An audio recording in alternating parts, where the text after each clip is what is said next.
हे पहा, या महाराष्ट्रात चड्डी बनियान गँगने हैदोस घातलेला आहे. कोणी कॅन्टीन मध्ये जाऊन साध्या नोकराला मारहाण करतात, कोणी सिगरेट पोरत सुटकेसभर पैसे जगाला दाखवतात, कोणी चड्डी बनियानवर ओम फट म्हणतात. आणि मग ही चड्डी बनियान गँग आधीच्या एक 10-20 वर्षापूर्वी दरोडेखोर अशा पद्धतीनं चड्डी बनियान गँग ज्याला म्हटलं जायचं, शेतामध्ये वस्त्यावर दरोडे टाकायचे. आता शेतामध्ये वस्त्यावर नाही तर या महाराष्ट्रावर दरोडा टाकण्याचं काम ही चड्डी बनियान गँग टाकते. टेंडरचे घोटाळे यांच्या बाहेर येतात, नोटाच्या यांच्या बॅगाच्या बॅगा बाहेर येतात. आणि म्हणून या चड्डी बनियान गँग ही जी आहे याच्या विरोधात हे महाराष्ट्राला लुटतात, महाराष्ट्रावर दरोडा टाकतायत. 50 खोके एकदम ओके यांच्यासाठीच ही घोषणा आहे.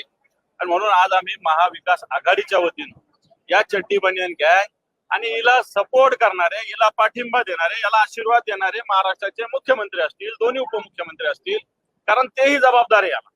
जर त्यांनी यांना आवरलं असतं किंवा आवर घालायचा प्रयत्न केला तर निश्चित थांबतील, परंतु यांचे दररोज मोठे मोठे पराक्रम बाहेर येतात. आणि म्हणून या ठिकाणी आज आम्ही चड्डी बनियान गँगच्या विषयी एक आंदोलन केलेलं आहे. बनियान घालून आणि टॉवेल गुंडाळून हे आंदोलन आम्ही केलेलं आहे. थँक्यू. आज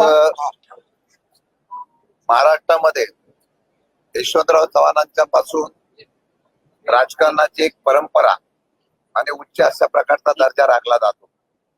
आपण जर बघितलं की गेल्या काही वर्षापासून या महाराष्ट्रामध्ये ज्या पद्धतीने कायद्याची भीती, सरकारचा धाक हा राहिलेला नाही.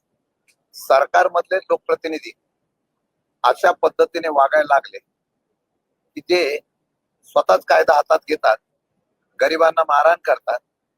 आणि एवढं करत असताना भ्रष्टाचार मोठ्या प्रमाणे करतात हे चित्र आपल्याला दिसलेलं आहे.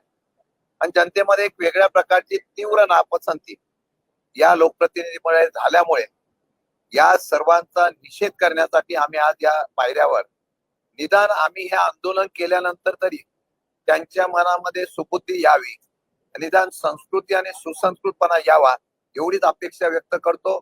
आणि या झालेल्या सर्व याचा 100% जे सरकारची आपल्या असलेल्या सहकाऱ्यांची भीती वाटत नाही, मुख्यमंत्री आणि त्यांच्या असलेल्या सहकाऱ्यांची भीती वाटत नाही, बेमालूनपणे काही वक्तृत्व करायचं, कशाही पद्धतीने वागायचं, सरकार आमच्या बापाचं ते असं समजून वागतात, त्याचा निषेध हा करतोय.